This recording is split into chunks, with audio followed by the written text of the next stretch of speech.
সালে তৎকালীন সরকার pay scale বাতিল করে গেছে। বর্তমান সরকার এসে 2026 সালে সেই পে স্কেল চালু করতেছে। এটাই আমাদের সাত কপালের ভাগ্য।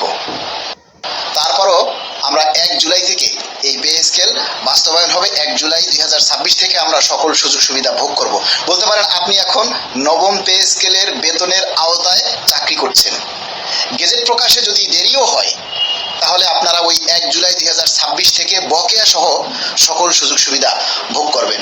সরকারের উপরে আস্থা রাখুন, আমাদের উপরে ভরসা রাখুন, আর আল্লাহর কাছে দোয়া করুন যাতে মাননীয় প্রধানমন্ত্রী দেশের সকল সরকারি কর্মকর্তা কর্মচারীদের মুখে অচিরেই হাসি ফুটাতে পারেন। সেজন্য বাংলাদেশ সরকারি কর্মকর্তা কর্মচারী কল্যাণ সমিতি সর্বদা আছে সরকারের সাথে।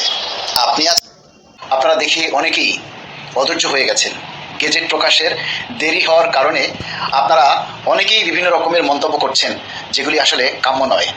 আপনারা গত তিনটা পে স্কেলের বাস্তবায়ন এবং গেজেট প্রকাশকাল যদি আপনারা সঠিকভাবে জানেন তাহলে বুঝতে পারবেন যে গত 3টা পে স্কেলের প্রজ্ঞাপনই 6 মাস পরে হয়েছে এবং সেই 6 মাসের সবাই বকেয়া পেয়েছে।